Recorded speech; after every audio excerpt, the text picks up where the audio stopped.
Gitu. Assalamualaikum warahmatullahi wabarakatuh. Halo teman-teman online semua, bagaimana kabar kalian hari ini? Semoga kalian tetap sehat dalam lindungan Allah Subhanahu wa taala. Amin amin ya robbal alamin.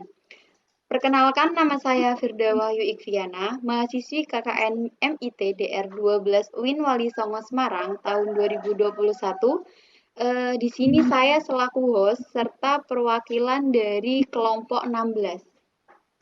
Di sini telah hadir bersama kita yaitu uh,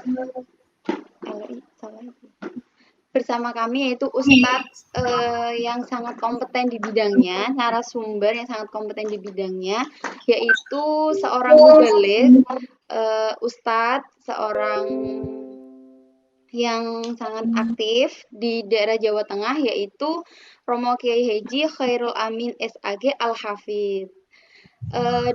Kami di sini mempersembahkan sebuah obrolan yang menarik, yaitu dengan tema memperkuat ukhuwah Islamiyah.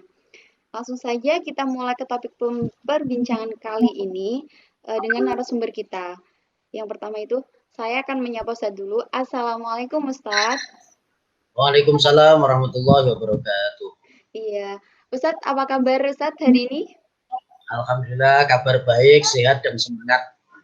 Alhamdulillah, semoga Ustadz dan keluarganya selalu dilindungi oleh Allah Subhanahu wa taala. Amin ya rabbal alamin.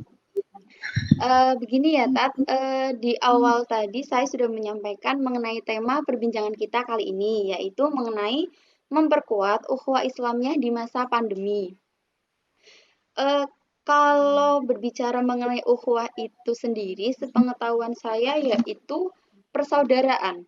Dari arti kata yang mulanya berarti memperhatikan, yaitu suatu wujud persaudaraan karena Allah.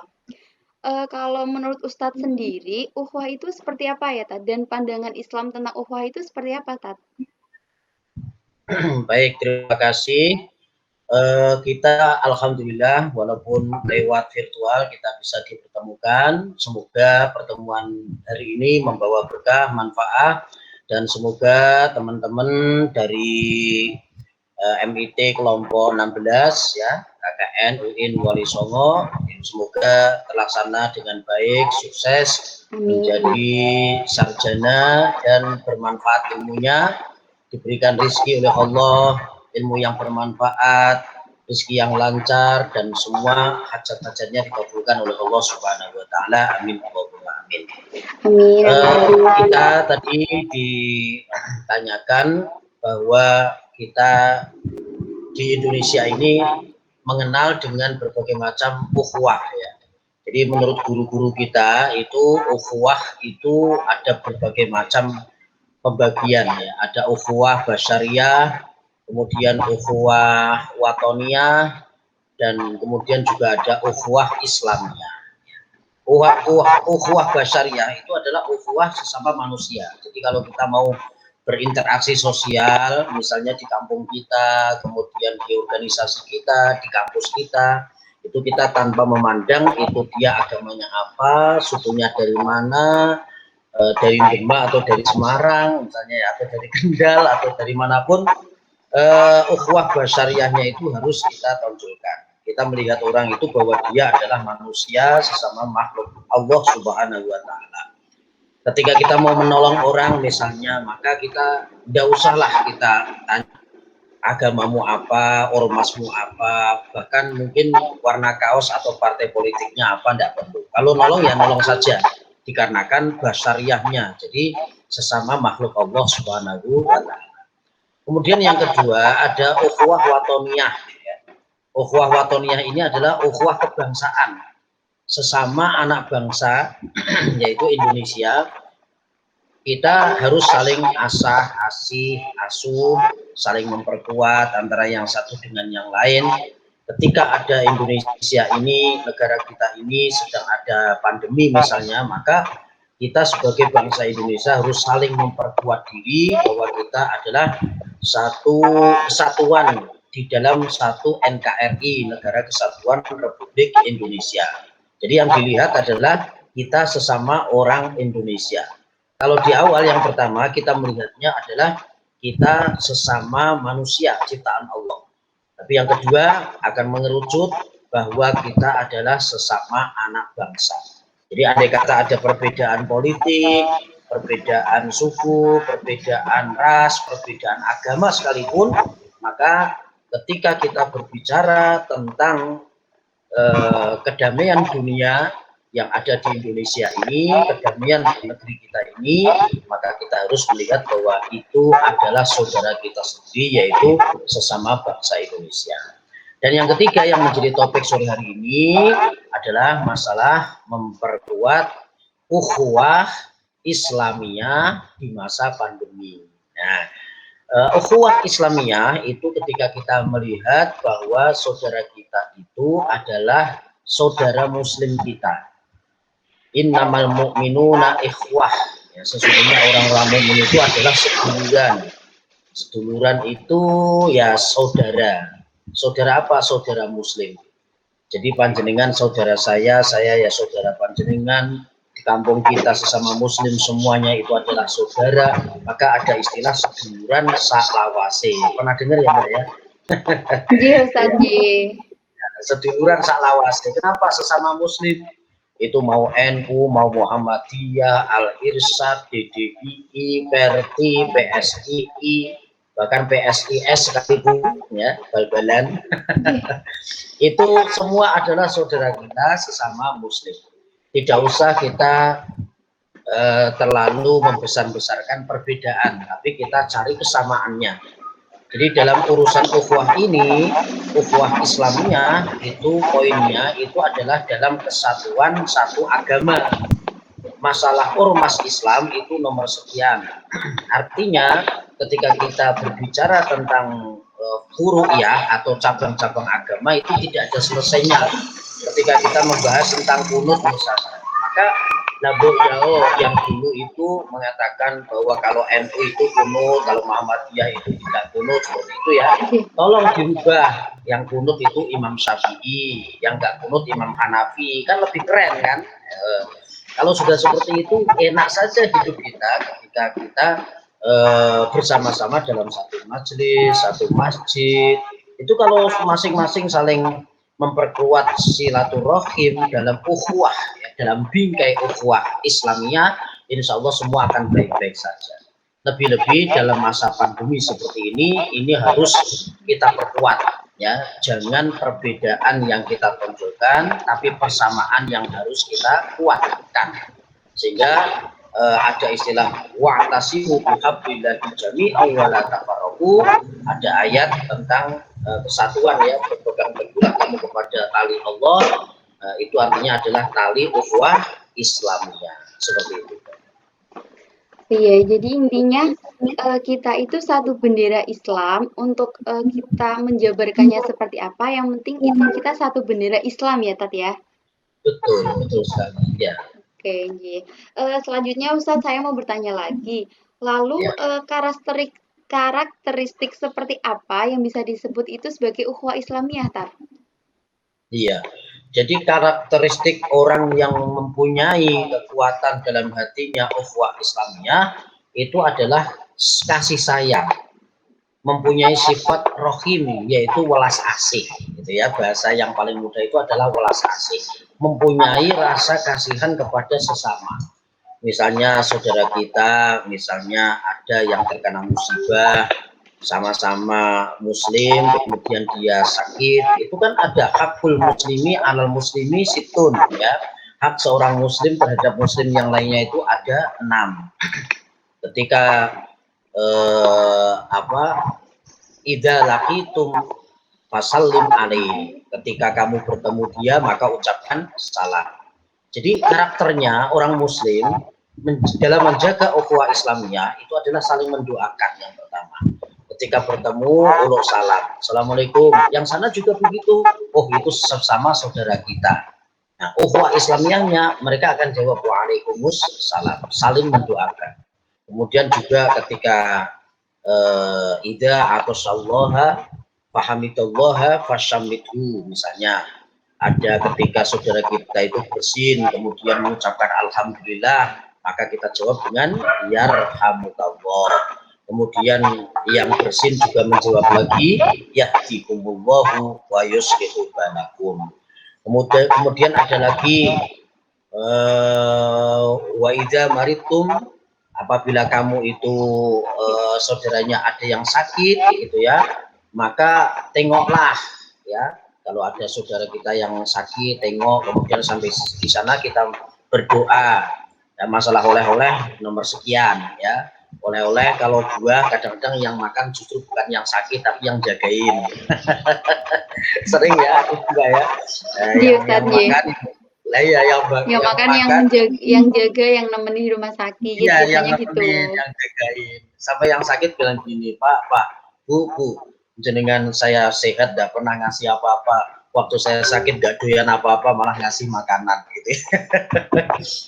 Ini maka kalau mau nengok seorang sakit ya supaya bermanfaat ya kasih mentahan. Ini contoh aja ya. Mentahan ya berarti duit.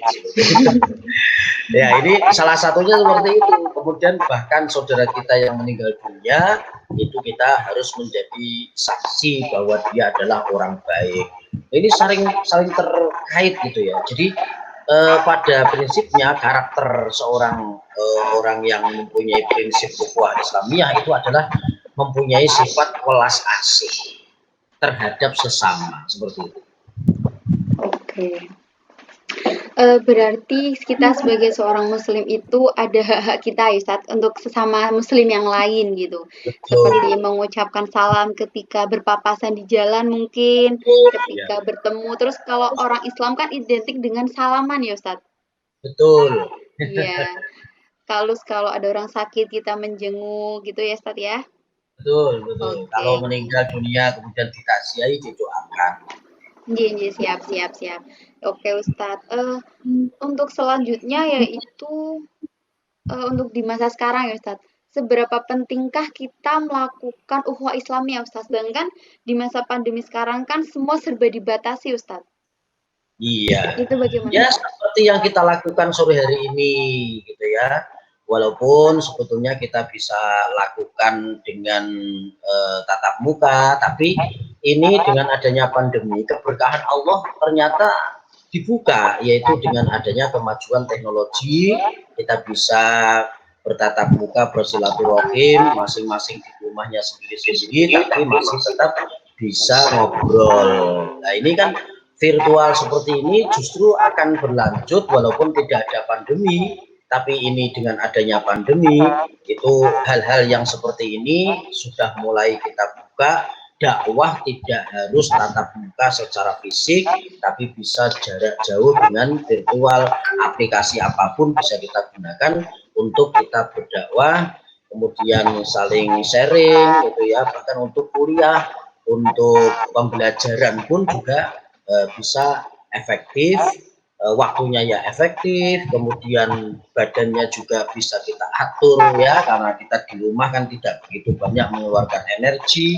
Itu ukhuwah Islamiyah dalam masa pandemi seperti ini ya kembali lagi ke welas asih dan perhatian kepada sesama. Artinya ketika kita punya ilmu, sedekahlah dengan ilmu. Ketika kita punya harta, sedekahlah dengan harta.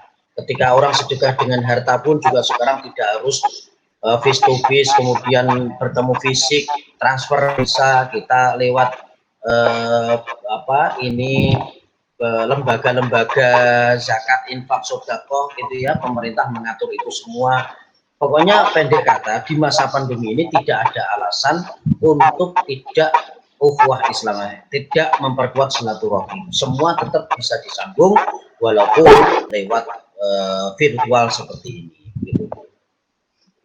Jadi intinya lebih ke memanfaatkan teknologi ya Ustadz, yang dulunya sebelum pandemi belum begitu berguna, sekarang di pandemi malah jadi yang paling digunakan, dicari di. Betul. Jadi kita melihat pandemi ini harus ada likulli syai'in hikmatun, semua ada hikmahnya. Jadi ternyata andai kata nggak pandemi kan belum tentu kita menggunakan teknologi seperti ini ya. Yang ini digital itu sudah harus mulai kita gunakan untuk mempermudah jangkauan dalam urusan-urusan yang bermanfaat seperti itu. Lalu Ustaz ingin bertanya lagi ya Tat ya. Ya. bagaimana cara kita untuk lebih bisa menjalin ukhuwah itu sendiri, Ustadz? Ya, jadi ketika kita mempunyai sifat welas asih itu tadi, maka kita akan tergerak, ya. Kita akan tergerak hati kita ketika kita melihat saudara kita yang membutuhkan kita. Saya sering mencontohkan ketika ada orang itu datang ke tempat kita misalnya untuk pinjam uang misalnya taruhlah 500.000 gitu ya, kemudian kita hanya punya uang 100.000 ya. Maka karena tidak punya uang 500.000, maka 100.000 itu hanya kita kasihkan saja. Pak, Bu, mohon maaf saya tidak punya uang segitu, tapi saya punya uang hanya 100.000. Ya sudah, ini saya berikan saja, tidak usah mengembalikan.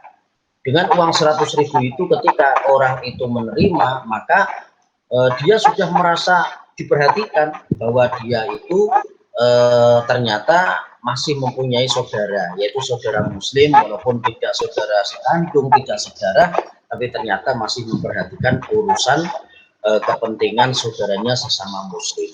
Jadi sekali lagi kembali kepada niat kita. Ketika kita merasa bahwa diri kita itu punya saudara sesama muslim yang bernama ukhuwah Islamiyah, maka konteksnya itu adalah melihat orang lain itu tidak tega, ya. Ketika ada orang yang ekonominya lemah, hawane kudu bantu. Ketika ada orang yang membutuhkan ilmu, hawane awake dhewe kudu mulang. Ketika ada orang itu membutuhkan pekerjaan, ketika kita ada lowongan pekerjaan, maka kita akan selalu berikan kepada orang yang membutuhkan pekerjaan. Begitu selanjutnya, jadi harus peka, ya. Jadi konsepnya itu adalah orang Islam itu harus peka kepada orang Islam yang lain. Sesama muslim itu harus peka kepada muslim yang lain di sekitar kita. Seperti itu. Jadi bisa disimpulkan kalau semua itu harus tertanam dari diri sendiri ya, Ustadz? Betul, diniatkan dan dikukuhkan dalam hati bahwa dia ingin menjalin silaturahim dari berbagai aspek. Oke, iya siap-siap. Jadi kalau dari kecil harus diajarin, harus membantu sesaling sesama gitu ya, Ustadz ya, bisa ya? Iya, apalagi orang tua kan juga harus memberikan contoh, ya, misalnya, Dik, kasihkan orang itu, Dik, misalnya. Padahal dia sendiri bisa ngasih, tapi pakai tangan anaknya supaya melatih bahwa dia itu begini loh caranya. Ketika ada orang membutuhkan, kamu harus berikan kepada yang lain. Kemudian ketika diajak Jumatan, anaknya disangoni gitu ya, nanti kalau kotak amal itu lewat, masukkan di anaknya yang memasukkan ke kotak. Diajari dakwah secara akwal atau fi'liyah, ya. Jadi dakwah lewat perbuatan. Ini loh cara ngomong dengan orang yang lebih tua, misalnya dengan bahasa Jawa atau bahasa Indonesia. Kalau dengan orang lain, jangan yang lebih tua kamu mengatakan kamu, itu jangan, tapi bapak atau mungkin ibu itu. Jadi nggak boleh kita mengatakan kamu kepada yang lebih tua atau orang yang belum kita kenal misalnya. Nah, itu kalau kita tuntun terus ya adik-adik kita, anak-anak kita seperti itu, pembelajaran akhlakul karimah ini akan tertanam secara otomatis sejak kecil. Oke, ya Ustadz ya. Berarti ini kayak harus jadi PR pada orang-orang tua ya Ustadz ya, untuk lebih melatih ke anak-anaknya. Betul, kenapa anak-anak itu ada orang yang ada yang sampai besar itu nggak bisa bahasa Jawa atau bisa Jawa bahasa Jawa tapi tidak bisa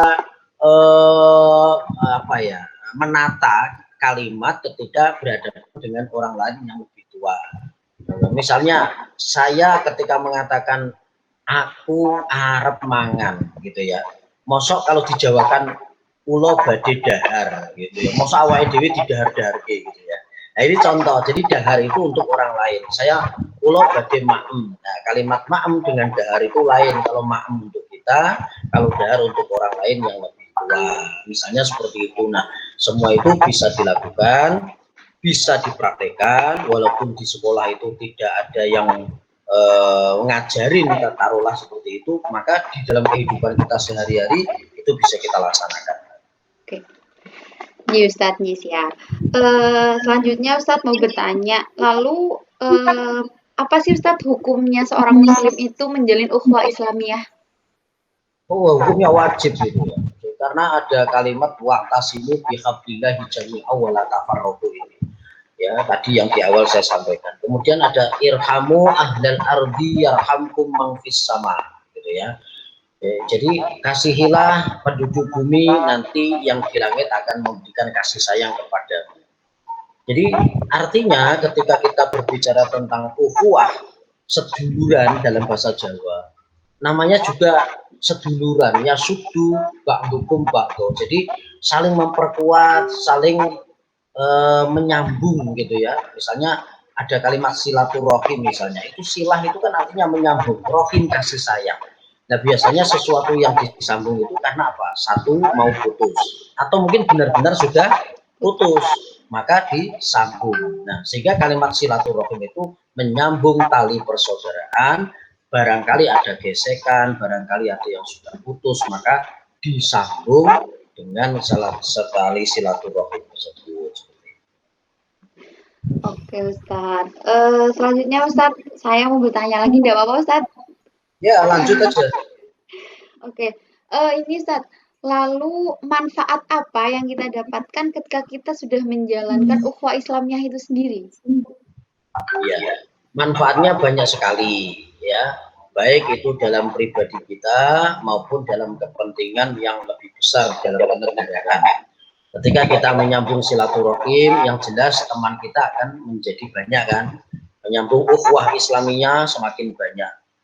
Mungkin ketika kita bersama orang-orang yang soleh, ya kebersamaan di orang-orang soleh itu kampung komunitasnya kan banyak ya. Misalnya di remaja masjid misalnya, ada orang yang bergabung di remaja masjid, kemudian ada orang yang bergabung di, kalau perempuan pelajar itu IPPNU ya, kemudian yang laki-laki di IPNU, kemudian ada lagi gabung di organisasi apa. Kalau di UIN biasanya ada BITA, kemudian ada apalagi itu.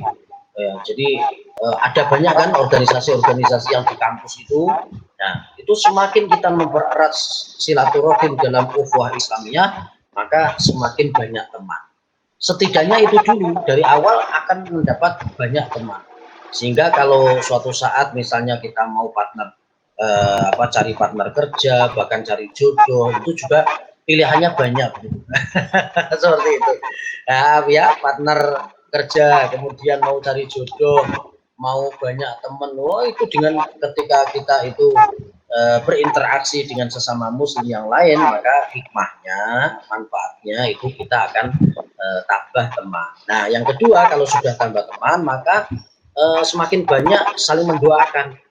Nah, kalau kita robbana filana wa minan ladzina sabaquna bil iman wa la taj'al fi qulubina illa lil ladzina amanu rabbana innaka ra'ufur rahim. Itu kan mendoakan saudara-saudara kita itu dalam bingkai ukhuwah Islamiyah. Bahkan dunia akhirat, ketika yang sudah meninggal dunia saja kita doakan kan, khotib-khotib itu kalau di akhir khutbah biasanya Allahumma fir lil mu'minina wal mu'minat wal muslimina wal muslimat. Nah, itu ukhuwah Islamiyah itu tidak hanya di dunia saja ketika hidup, bahkan orang yang sudah mati pun itu ternyata juga masih didoakan. Inilah hebatnya daripada ukhuwah Islamiyah. Jadi kalau disambungkan di masa sekarang itu lebih ke memperkerat mencari ukhuwah Islamiyah, mencari saudara baru itu bisa virtual ya Ustaz, nggak harus langsung sekarang ya. Betul, justru hal-hal seperti ini bisa kita manfaatkan selain kita jaga jarak dan menjaga potensi penularan COVID-19, itu juga lebih efektif kan ya, kita tidak kesana kesini, semua serba ngirit ya, paling di kuota saja, gantinya bensin itu kuota. Jadi misalnya biasanya kita kesana kesini, misalnya dari Kedungmunju ke UIN misalnya ya, itu berapa misalnya, kok bensin itu 20.000, nah tapi 20.000 itu bisa kita gunakan untuk kuota sampai berjam-jam ya, apalagi paket unlimited ya. Contohnya seperti itu saja, jadi lebih mirip. efektif. Oke, Ustaz. Berarti intinya untuk ukhuwah Islamiyah di masa pandemi ini sangat berarti ya Ustaz, apalagi kalau memang tetangga kita sedang terpapar COVID. Jadi kita tuh harus tergerak hatinya untuk membantu karena kan dia sedang isolasi, jadi nggak bisa keluar. Jadi sebagai tetangga yang baik mungkin kita harus mensuplai makanan mungkin tiap hari bagi beliau gitu Ustaz. Betul sekali. Itulah kalau di Semarang, Pak Hendi selaku Pak Wali Kota, itu beliau selalu menyampaikan bukan PSBB, bukan PPKM, tapi Jogo Tonggo. Pernah dengar ya, Jogo Tonggo? Nah, itu Jogo Tonggo itu ketika saudara kita, tetangga kita terpapar, kita sebagai tetangganya tidak harus kemudian datang, kemudian menemui, tapi mungkin dicantelin saja di depan gerbang makanan, minuman, dikasih support di WA group itu ya, dikasih support di Japri, dikasih spirit ya supaya semangat ya. Bagaimanapun juga isoman itu karena sekarang kan kalau kita melihat sebetulnya banyak sekali aktivitas di luar, tapi ketika dia harus di rumah kan membosankan mungkin ya. Nah, untungnya sekarang juga ada HP, jadi mungkin bisa menghibur diri dengan HP, dengan berbagai macam aplikasi. Nah, TV-TV sekarang juga siarannya bagus-bagus ya. Kalau yang ibu-ibu ya mungkin ada yang suka film India, gitu ya. Sufi itu suka film India. Kalau siang ada Gopi, ada Utaran misalnya ya. Sore sedikit itu ada Ikatan Cinta misalnya. Itu juga bisa menghibur diri untuk menghilangkan kepenatan ketika orang itu terpapar. Nah, tetangga-tetangga kita itu harus peka, oh saudara kita itu ternyata ada yang terpapar. Maka harus kompak Pak RT yang menggalang bagaimana supaya satu hari itu bisa ada makanan di rumah bagi orang yang masih sedang isoman. Itu kan bisa digerakkan dalam satu RT misalnya 30 atau 40 kakak bisa diatur dalam 14 hari itu kita berbagi kepada sesama seperti itu. Oke, Ustadz, semoga apa yang disampaikan Ustadz kesempatan kali ini bisa bermanfaat bagi semua Ustadz ya, bagi teman-teman saya, bagi semua yang menonton nanti. Ini Ustadz untuk terakhir, mungkin Ustadz bisa memberikan pesan-pesan kepada teman-teman yang online semua dan juga sekaligus memberikan doa untuk keadaan di masa pandemi seperti ini Ustadz. Monggo silakan. Baik, terima kasih. Sesungguhnya ukhuwah Islamiyah itu adalah persaudaraan sesama agama Islam. Sehingga sangat pentingnya ya, dikarenakan sangat pentingnya ukhuwah Islamiyah ini, Rasulullah Shallallahu Alaihi Wasallam mengatakan ya sudu ba'dukum ba'du. Jadi antara umat Islam yang satu dengan yang lain itu adalah saling menguatkan, bukan saling melemahkan. Hindari sifat hasud, hindari sifat ingin mencelakakan orang lain, hindari untuk menjelek-jelekan orang lain. Kembali kepada ukhuwah Islamiyah, bersatu pun kal yadain wala takun kal hudunain. Kata Imam Ghazali dalam kitab Ihya Ulumuddin, jadilah kamu seperti tangan dua ini, jangan seperti telinga. Jangan seperti dua telinga, tapi jadilah seperti dua tangan. Dua tangan itu kalau satu dengan yang lain saling membantu itu nanti akan sukses. Misalnya dalam tepuk tangan kanan kiri kompak juga nanti akan menghasilkan suara. Tangan kiri digigit nyamuk, tangan kanan plak-plak itu juga bermanfaat. Kemudian tangan kanan biasa terima gaji, tanda tangan, beli arloji. Ketika sudah beli arloji nanti yang pakai adalah yang kiri. Yang kiri tidak pernah iri walaupun saya bagian kebersihan di pagi hari misalnya gitu ya, tapi tangan kanan bagian yang baik-baik, tapi nanti kalau tangan kanan sudah beli arloji maka tangan kiri yang pakai, kan seperti itu adil. Tapi walatakun kal udunain, jangan seperti dua telinga ini tidak pernah saling menyapa, tidak pernah saling melihat. Nauzubillah min dari sesama muslim menjadi seperti dua tangan, jangan menjadi seperti dua telinga. Demikian, mudah-mudahan ada manfaatnya. Mari kita akhiri dengan bacaan doa. Semoga Allah Subhanahu wa taala memberikan kepada kita ilmu yang manfaat, sehat walafiat, keluarga kita dijaga oleh Allah Subhanahu wa taala dari virus corona atau virus-virus yang lain. Semoga Allah Subhanahu wa taala menyembuhkan saudara kita yang masih terpapar, dan kemudian Allah memperpanjang umurnya dengan silaturahim ukhuwah Islamnya. Amin amin Allahumma anta salam wa minka salam wa ilaika ya'udu salam wa khayna rabbana bisalam wa anta khayna jannatu darussalam tabaraka rabbuna ta'ala ya dzal jalali wal kamali wal qahri wal ikram. Allahumma alif baina qulubina wa alif baina qulubil mu'minin fid dunya wal akhirah. Allahumma yassir lana umurana ma'arrahati qulubina. Allahumma yassir lana wa tamim taksiruna birahmatika ya arhamar rahimin. Allahumma khfatna bainaka khairul hafidin wa ansurna bainaka khairun nasirin warzuqna bainaka antal ghafurul mughfir fatahur rizq. Rabbana atina fid dunya hasanah wa fil akhirati hasanah wa qina adzabannar. Wassallallahu ala sayyidina Muhammad wa ala alihi washabbihi wasallam. Subhana rabbika rabbil izzati amma yasifun wa salamun alal mursalin walhamdulillahi rabbil alamin. Al-Fatihah.